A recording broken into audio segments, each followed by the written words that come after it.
Good afternoon, everyone.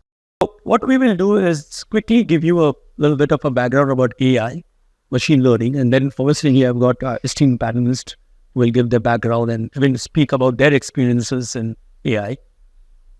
You know one thing, that the day the word was announced, what happened? Chegg, which is a tutoring company, the stock went down by 50% in one day. It was just down the arrow. So one thing I realized that you announce a new term and it does impact the stock market.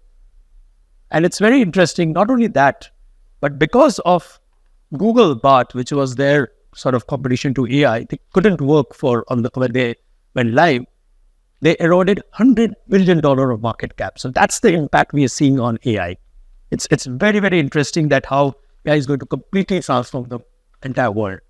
AI in the education sector is about today $1.8 billion and it is expected to reach about $30 billion in the next few years, around 2030. And it is said that it's going to impact every area of education sector, whether it is higher education, whether it is tutoring, whether it is skills, even early childhood education as well. As each of our speakers will speak about that, how it is truly impacting their own sectors. And the side talk is that we may not need tutors, but let's hear from our expert what is going to the future all about. So what I would request each one of our panelists, maybe starting with Prashanth, to give their quick background and also give their perspective on AI and ML and how they're using in their organization. Sure, thank you.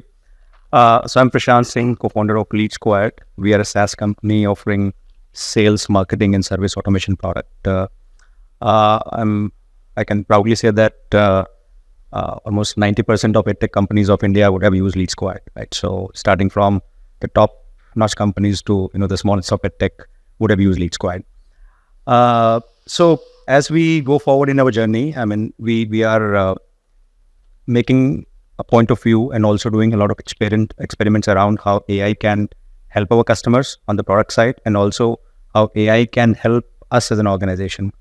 So talking about the product, so our product primarily automates, business processes, right? And we are looking at the process from starting to the end and figuring out where AI can really help, right? There is a lot of hype, noise around AI, but we are looking for the use cases which can be really impactful, right? For example, just capturing a call, in text may not really be helpful.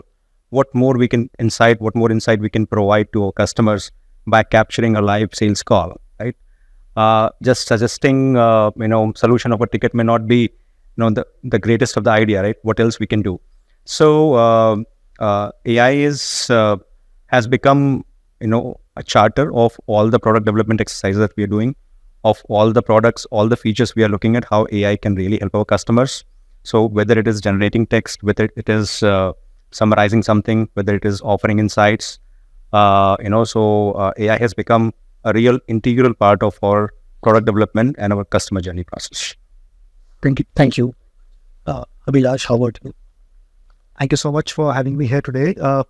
I was listening to my introduction, so I'm not an entrepreneur, which means I've taken the safe passage in life, and I'm privileged to be part of some of the colleagues who have taken that plunge to become entrepreneurs and create wealth and impact the ecosystem. I'm part of the National Stock Exchange. I head the education business NSE Academy. We are a wholly owned subsidiary.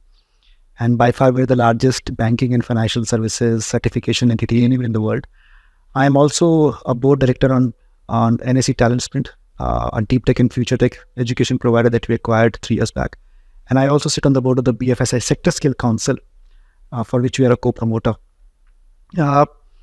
This is a very intriguing world for us, the AI and the ML in the last 18 months, or specifically last 1 year. There has been an exponential growth, and it's beyond comprehension of how things may evolve in the future. I would like to take some of you to the time when we were growing up. At least when we didn't have access to reference books, and I can easily recall that whenever we got an access to a reference book, that was the most privileged piece of stuff with you. You never shared with anybody where you got it from. Growing from those times where content was not reachable, accessible beyond your school textbooks and notes of some of the bright students in class which you photocopied, today this problem of plenty, which is content is available free. Uh, the second is, while at one point in time we had our school teachers teaching us and probably home tuition, today you have information available to you from various mediums available. Now, why I'm raising these questions is that AI and ML coming together, these futuristic technologies helped us in 4 different ways. And I will take examples for what we do. Being the first global certification entity, and let you the scale, we have more than 5 million certifications from K-12 up to executive education now in last 20 years. Number one is how well do you know your consumer? And the consumer here is a learner. So if you work on the premise of what are the 4 or 5 mission statements for you as a business, I think every EdTech business, education business, the primary objective is treating learners as consumers, giving them what exactly they require. So personalization, targeting of content, helping them complete their learning journeys, make those learning journeys enjoyable. Remember, learning is a very boring task. With due respect to that 0.01% population that really enjoys learning, most of us don't enjoy learning, right? We have to be really nudged, motivated, and encouraged to learn and complete that. So we have a platform called NSE Knowledge Hub, and the name itself gives you a suggestion that it is a, lack of any better explanation, it's the Netflix of BFSI learning. We only focus on BFSI and tech. And it does 4 things for us. It is a discovery platform. So we use these deep technologies to help consumers discover what kind of content is available. Because each learner is different. Visual, auditory, experiential learner, people who read and write. So for each kind of consumer, a discovery platform to first discover what the content is available. Then second is aggregation, helping service providers come onto the platform, aggregate content, and for the learner provide it in a seamless mechanism so that I don't have to switch out and switch in between my learning journey, because attention spans anyway are lesser when we learn. Leave aside when we watch movies, that's a separate discussion. The third is curation. Now, how do you put that content into a syntax? Why is music enjoyable? Because the notes are put into a coherent structure. Otherwise, it's noise. So we want to create that music for a learner and put that content into coherent journey. And based on user feedback that the system gets, and it is also not in addition to the machine learning and telling you, we also review it individually also depending on the subset of customers we're targeting, is to curate, make it coherent. And the last is targeting. When all this thing is done, helping learners get what they want. And I use a formula called 4WHs. What do you want to learn? Why do you want to learn? Where do you want to learn? When do you want to learn? And how do you want to learn?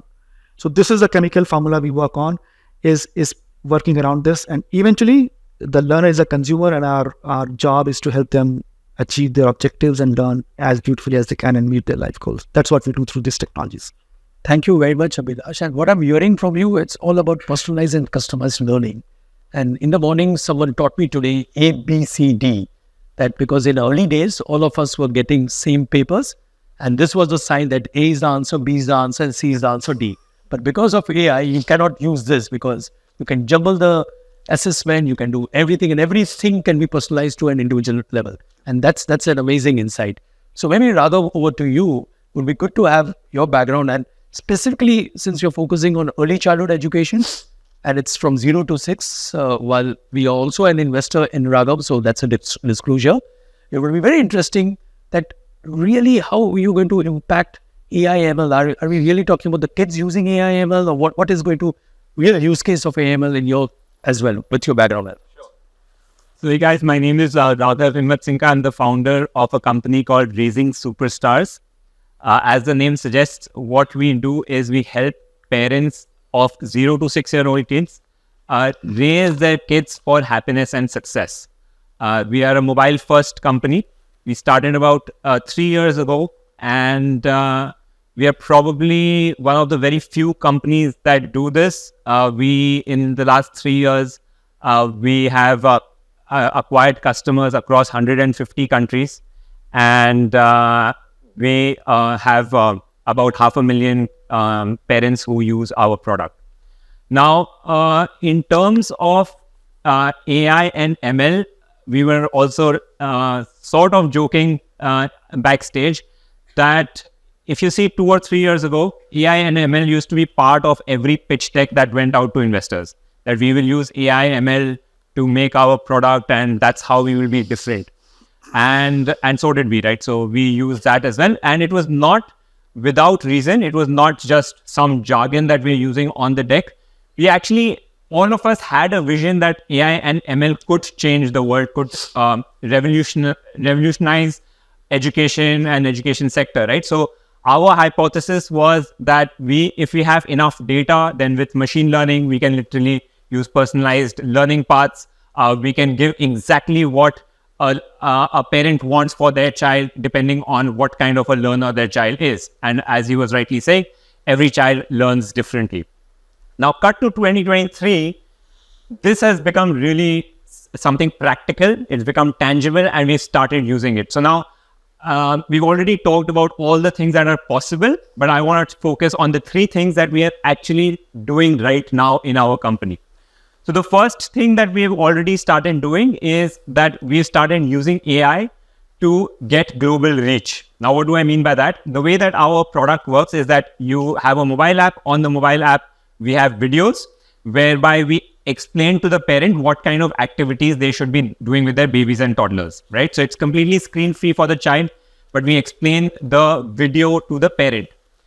Now, the earlier process used to be that we map out a whole curriculum, we write out the activity, then there would be like 3 different levels of checks to write the script, then there would be a director, there would be an actor who would come, they would shoot the whole thing, there would be editing. It was a long drawn process, very cumbersome, very expensive. And now what we are able to do is literally we are able to take one video.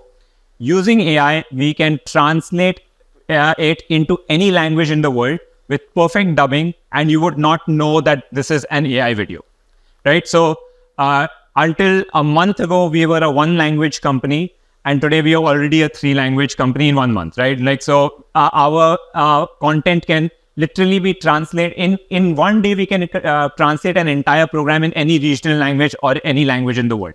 So that is something that we have already started. So we know that we have customers around the world. We know that customers tell us that, we want content in Spanish or in Portuguese, especially in Latin America. And so far we had no way to do it. And now we can literally do it with a click of a button. So that's the first thing. The second thing is that when parents are doing our programs, they have a lot of questions, right? Because every parent thinks that their situation is unique. I'm a working mother. I come late from work. I don't know what to do. My child is doing this.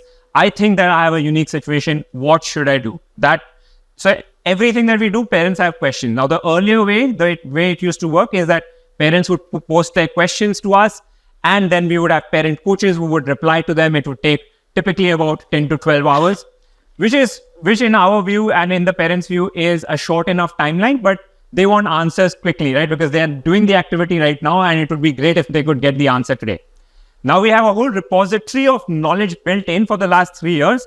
And now with AI, what we can do is literally go into that repository, take out the answer and give it to the parent in real time, right? So that is the second application that we already started implementing. And the third one is the personalized learning path. So personalized learning path means that literally if you have enough data and using machine learning algorithms, you can map out, okay, if a parent is starting from this activity, doing these kind of things, you can literally predict how their journey would go. And based on the persona of the parent, based on the preferences and based on the milestones of the child, you can map all of those things out and you can create a really personalized experience, which is good for the child, but which is also good for us because it leads to more engagement, less churn, etc., etc. So I guess these are the 3 things that we are doing, and we are very excited about what AI and ML holds for us in the future. Thank you, Raghav. Varun, over to you. And it's very interesting when Varun started his journey in the lending to the education and skill-based companies. And the biggest question which everyone asks that, how are you going to underwrite any student to whom you're giving loan so that he can get a job? And this we are talking about as early as 2016, 17, we invested. And obviously, things have transformed a lot. I'm sure you'd be using AI, ML, to look at credit score and a lot of other areas within the organization. Would love to have your insight and a quick background on this. Sure. So thank you, Amit. So I'm Varun. I'm one of the co-founders and CEO for Eduvanz. As Amit said, we typically finance courses that leads to employment. So we're part of this, $300 billion digital lending, industry that they say. We recently launched a brand called Visor, which, I'm not going to popularize much, but it basically a aggregator of courses and tells you what is the right course for you or not. Now, the reason why, it is important for us to kind of look at the AI world very critically is because in lending, when we look at it, there are 4 or 5 key pillars, right? So you have to give a yes or a no to someone.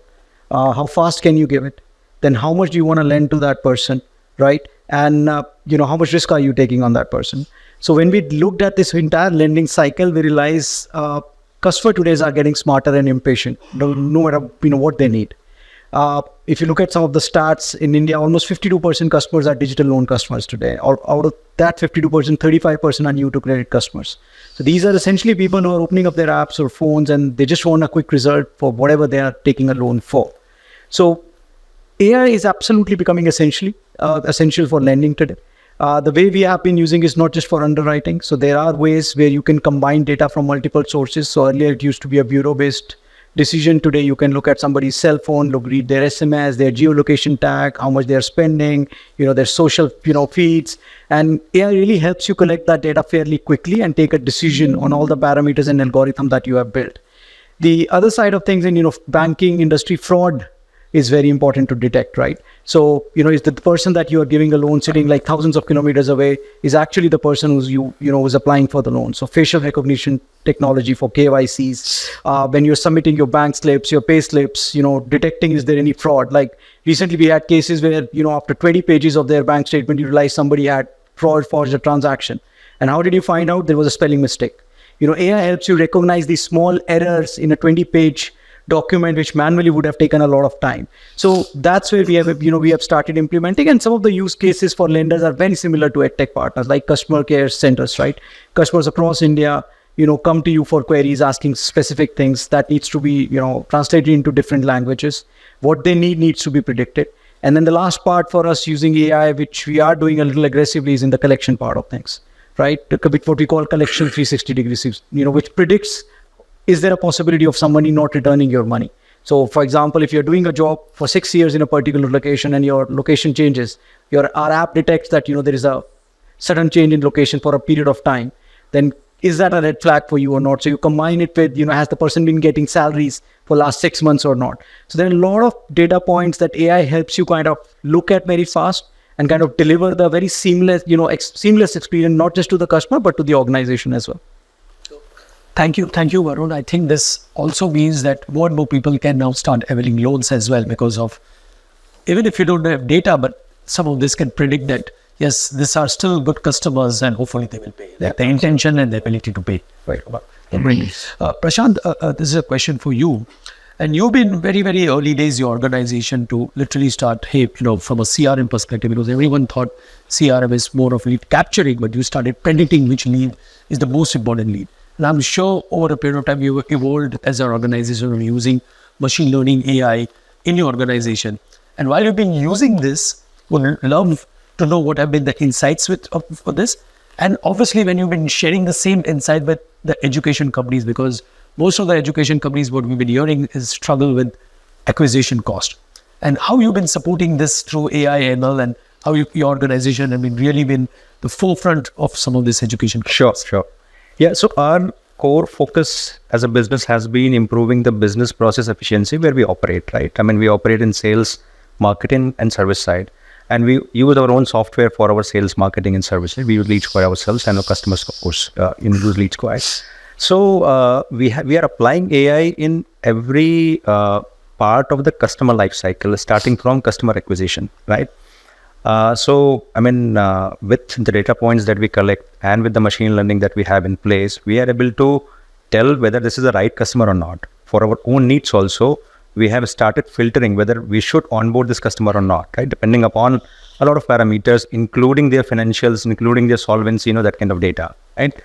And so prior to onboarding, even in the marketing, right? So the traditional way of marketing, if you take example of message-based marketing, right? Email or message-based marketing. The best method was you do A/B testing, right? And you figure out, which is the better campaign, and you just, push it. Now you can actually compare a lot of campaigns together, right? I mean, you don't need to have A/B. You can have A, B, C, D, E, right? With the power of the machine learning data that you have. So on the marketing side also, you can, improve your ROI, improve your efficiency in terms of the marketing dollars that you're spending. On customer acquisition, of course, I just spoke. So when the lead is coming, so based on, if you understand the persona about the lead, right? You have a lot of attributes which are already say in Leadsquared system. You have some attributes which are outside Leadsquared, right? You combine that, you match with the data, right? And you can figure out two things. One is that what is the next best action that I need to do on this lead to convert to a paying customer or move to the next positive step, right? So we are able to map what are the steps. So between the current stage of the lead and the desired stage, what are the possible steps, right? Based on the data that I already have in system. And then I can tell exactly, the salesperson that this is the next best step, right? You should be doing this. And this should be the kind of pitch you should be making to the customer, right? So those kind of possibilities are already available. And you can also, of course, do intelligent scoring of opportunity and lead. That is possible, right? So EdTech companies, they receive a lot of data, a lot of leads, right? Depending upon the kind of offering that they have. Some of our large customers used to receive, or they're still receiving lakhs of leads per day. How do you actually deal with that kind of data, right? You need to prioritize, ruthlessly prioritize, and in that, intelligent scoring makes a lot of difference, right? You can have a lot of signals, marketing signals, sales signals, and based on that, you can predict that on a scale of 100, what is the possibility of this lead becoming up, a customer. Coming to the post sales side, right? After the customer is in the system, you are able to predict, what would be the life of the customer, for what duration of time the customer is going to be with me. So we have done this analysis for ourselves, right? So we've realized that if anybody has spent 80 days with Leadsquared, the possibility of the customer staying for 2 years is a lot higher, right? So our focus, after we did the analysis, our focus changed out. We should have the best experience in first 80 days, right? Similar stuff we are offering to our customers as well, right? You can figure out what are the options available for me to increase the life of customer, what are the data points available, and machine learning plays a very important role in that. So from marketing till the customer is with you, I think in all dimensions you can apply ML algorithms, AI algorithms, and improve efficiency and improve the quality of business. Sure. Now that's very interesting, and Prashanth, I'm sure all the sales guys would be loving you, because now you're not telling the sales guy to make 200 calls in a day, but make good calls, absolutely, 50 calls. But these are the relevant 50 calls. Yeah. That's exactly the insight what everyone wants, right? Thanks for this. Question for Varun, for you. Since you've been, lending to a lot of education companies, and while, you'll be looking at their AI, ML systems and, what they're doing around this, or maybe even some of the tutoring companies whom you will be lending, and suddenly you've found that you lent money to the tutoring company, but because of AI, probably, some of the business have got impacted because AI tutoring is doing a better job or different job. So can you share some of your experiences around this and how other education companies are looking at this? No, absolutely. I mean, we started to see this trend of AI being used just not as a buzzword, but as a technology extensively, to reduce cost, right? We've seen institutes in India today which have a customer acquisition cost from 5% to 200%, right? Depending on the stage of the, journey they are at. I think the few trends that we have really started liking, and, the industry which we believe will grow tremendously is, personalization learning we talked about. Students getting a very specific path of learning in spite of being part of a batch of 1,000 or 2,000. But, intelligent tutoring is one of those areas that, we are looking very closely. There are companies that are coming up that create these videos, which essentially feels like one-on-one, kind of classes, right? They pick up, they sit with tutor one time over a period of 30 days, create every possible scenario question can ask, student can ask, and then, whatever the student is interacting with the video, that part of the video comes in and, talks, and you feel like you're talking to somebody right now, sitting opposite you. So I think those areas are becoming very interesting. We were talking to some of the EdTech players in the K-12 segment, and they said, probably 6 months ago, almost 1/6 of our trainers' time used to go on grading and assessment. The 1/3 of the time used to creating plans for the student. AI has actually freed them all, because now it's so easy to look at the data and, create this automatically, which is one, bringing their cost down, depending on trainers are, is reducing. They can run more batches parallelly.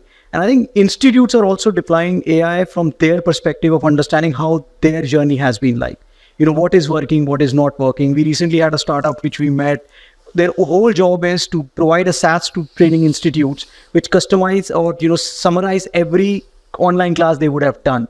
And as per the student, it generates the kind of question that lesson should throw up to that particular student. Now, that just takes away so much of a bandwidth from an education institute perspective to focus on the quality of a learning rather than building softwares or, putting another 10-member team to talk to student after the class is over. So I think there are going to be massive changes. What we realize is these changes essentially going to be right now in the journey of K-12 rather than upskilling part of it.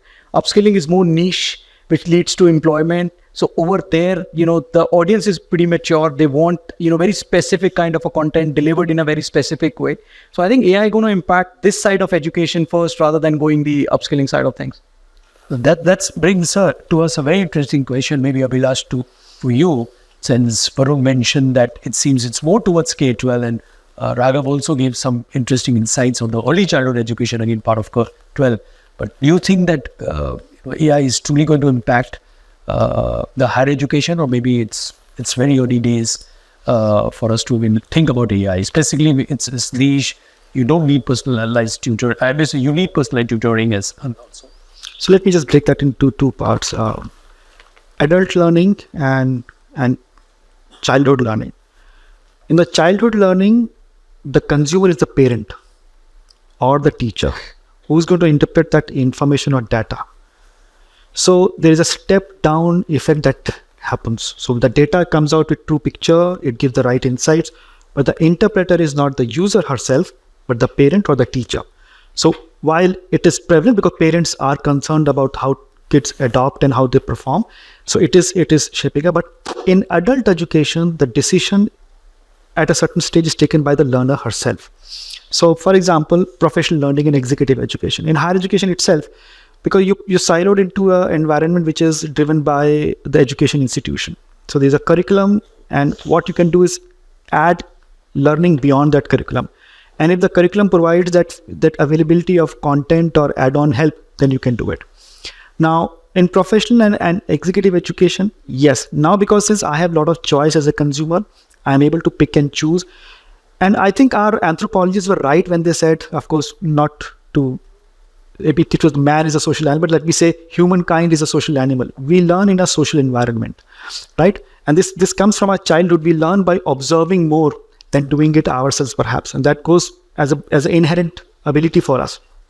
So if you are putting people in a professional environment in organizations or in higher education, because there's a crucible for that test to happen, students can come together in group. So AI and ML helps in a way that you give personalized learning to an individual, because each individual is a different scale of learning and ability to prepare and warm up for the learning journey. I know what's going to come. I'm going to prepare myself. If I'm a average learner, I will take more time. But if I'm a professional learner, I will do it faster. But I'm prepared, and there's a common ground that happens for everybody. Then you come into a class, which could be either online, virtual, in classroom physically, and then it's instructor-led. The instructor then helps you discover what you've learned, solve your questions, solve your problems, and show you the journey ahead. And now you kind of getting impatient how to apply that learning. Application is important.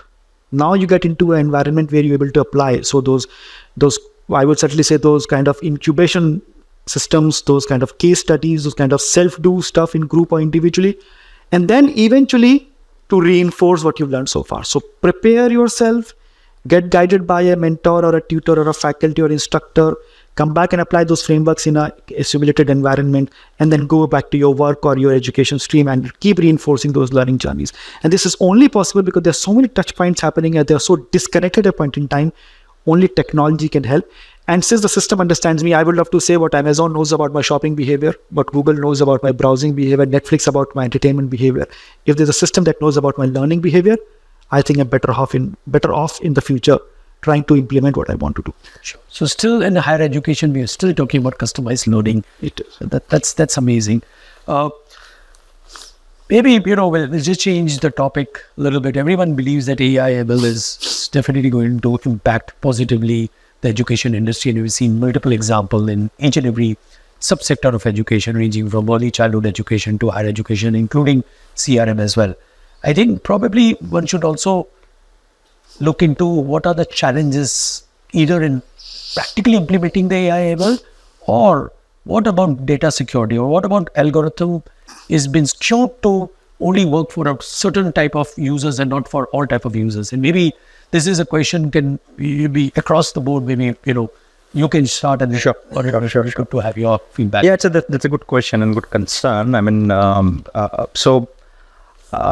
data security is of course a big concern, right? I mean, as a software vendor, if we are going to push the customer data in a model which is not hosted and owned by us, then there is a challenge on, and if the model is learning on the data, then there's a big question, right? Especially if I have a customer in a regulated industry, right? I mean, that's a big concern.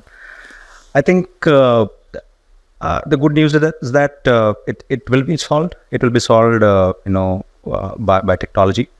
There are multiple options, and I foresee a world where you would be able to send data which is randomized, anonymized, in the public, LLM models. Also, there will be options to host your private LLM model. We are already evaluating that, whether we can host our own LLM in our own AWS environment and use that to serve our customers while cleanly segmenting, separating out, different customer data. So security privacy will be one concern, but I think with time it will be solved. The bigger concern for me would be the overall cost of doing it. Although AI can produce fantastic results, right? But doing it via public models, via ChatGPT and other alternatives at scale, it can become really expensive. It can become prohibitive, right? And so if you want to fully apply in a business, I mean, it may become a commercial call whether it makes sense or not for you. And my sense is that a lot of new models will come up, which will be country specific, geography specific, vertical specific, use case specific models. A lot of micro models will come up. For example, there could be a model which is applicable to a tech industry, and I think some companies are already working on that.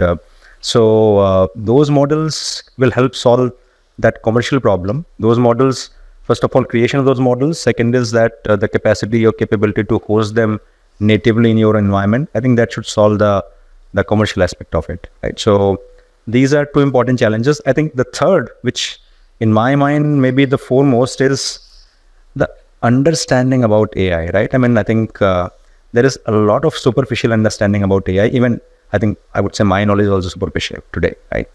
I mean, really understanding the algorithms, really understanding the linear algebra behind it, right? I mean, you will not find, you'll find very few people in the world who understand AI end to end, from application to the chip, right?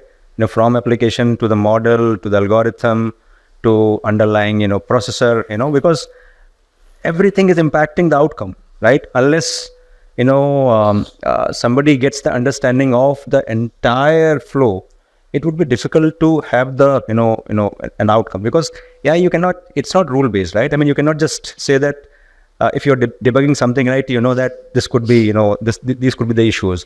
I mean, it can go anyway, right? To understand that, you need the full stack understanding. I think basically availability of full stack AI practitioners, that may be a big challenge. Sure. No, thank you, Prashanth. Abhilash, and I have two viewpoints. One is social.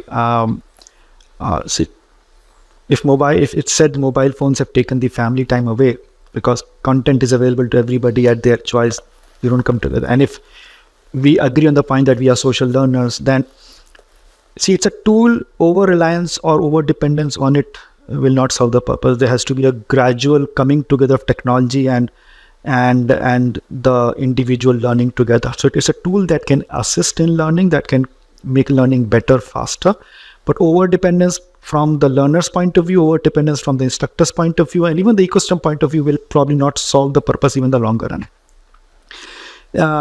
And secondly is how, I will take a brief out of Mr. Jeff Bezos' interview. Once he says, Amazon is not in the business of selling products, it's in the business of helping purchasers make better purchasing decisions. I think we all can agree that in the education technology space, we are in the we have the mission purpose of helping learners do better, make better informed choices. So whatever we're using technology for, and it is always a question in the market whether e-commerce companies are adopting to dark patterns of pushing products. We certainly cannot go that way. We will keep continuing to work towards learners who will consume, and they have to have better learning choices and informed choices. So any kind of technology or tool or interventions that we do have to eventually have to balance the learner, the outcome, the social and the technological part of it. That's my point. Thank you, Abhilash. I think the social part is very important. Mobile has really taken away a lot of family time, as you rightly mentioned, and this could be one more distraction as well. That's absolutely. Raghav, any views? So my viewpoint on this is that AI is fundamentally going to change how human beings live from 2023 onwards. So 2023 is that pivotal moment where it's going to happen, right? And what I mean by that is, if you think about human history of entire humanity, we are 200,000 years old species. But up until 1820s, right, only 200 years ago, nearly 90% of human beings could not read and write, right? So while today we take reading and writing as to be the normal, until just very recently in our whole history, even though writing has been discovered like 5,000-6,000 years ago, until 200 years ago, 90% of the population could not read and write. And that over the last 200 years, now the percentages have reversed. So today, 90% of people can read and write and 10% cannot. And that has also changed our fundamental behavior and fundamental structure of how we live. For example, 200 years ago, if people would have had this kind of a panel and the conversation could be, what if everybody starts writing and reading and everybody is staying at home and not playing outdoors, right? So how would you develop your physical skills, or how would you get the exercise that you need? And today we have gyms. Nobody would have thought that there would be gyms where literally people would just come to do physical work. It would have been laughable at that age, right? And what I feel is that now with the stage that we are at in the evolution of AI, this is just something that is inevitable. It's going to happen.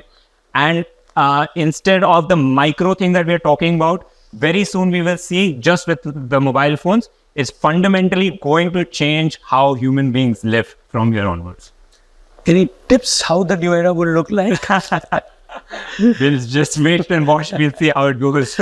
We all will get ready with it, right? As We all have to. I think also I feel that human beings are like any other species, right? We have certain instincts which are natural to us. There is that instinct to the instinct of fight or flight, the instinct to procreate, the instinct to be social learners and to be social beings, right? So we will adapt. We will, even though we have mobile phones, there is that need to socially interact. So we will adapt, but we would have to. It would not be a choice. Sure. No, very, very interesting. Thank you, Raghav. Varun, over to you. No, I think if I look at the startup side of the things, AI adoption will become, mandatory, but there will be two things associated with finding the right kind of a talent and the data. Like if you look at the models today, like ChatGPT and all, they're essentially built on, UGC, which is user-generated content, right? Freely available on net. Reddit was the biggest source for them to kind of look at it. As data becomes more and more expensive, implementing these models will become very challenging in the organizations. So where do you find the data? Either the organization need to have that kind of a scale and a size that they can implement a model and then take decisions, or they can then buy this data for decision making. We are seeing in lending, there are companies that are coming up which are tied up with various data sources to help you take a better decision, right? So that cost of data, when comes in, your products will become expensive. You'll pass that cost on to consumer. You may take a smarter decision, but you might exclude somebody because some of the data points are not part of that journey. Like, recently we were approached by a startup that said we predict which phone they have used to click a picture. So if it's an iPhone user traveling abroad, you should have higher confidence, right? I mean, that kind of data, how useful it is, you don't know. But when we look at lending side of the things, we want to take a decision based on the profile of an individual. But tomorrow, for example, if you're lending in an industry, let's assume particular course in tech, and that like Java, and Java is not in fashion, then the students will start dropping out of the courses, and they might not have an ability to pay back. So you will have to figure it out all possible parameters, all possible data points that will affect your decision making, and that will only become bigger and better over a period of time. And then you have to find right kind of talent who will not create AI model and force fit in the organization, but put it the right consumer point of the journey that can help the organization rather than making it a fancy term. So I think over the next 2-3 years will be very crucial. We will change. Every industry will definitely change. Hiring right talent, having right kind of data will become the next gold. So you will need to capture that. So I think organizations like us today have started working on it, but it's a 2-year journey from here, where things might look very different. Thank you very much, Varun. Thank you very much. And with this, it's the end of our panel discussion. I think we got a lot of insights on both the positive as well as the challenges that AI can, have it on the life, and specifically on the social part. And as Raghav mentioned, it's unavoidable. So we all have to start thinking how to be part of it. And as Varun mentioned, the next 2 or 3 years is going to be a defining moment. So thank you very much, Prashanth, Abhilash. Thank you so much. Thank you.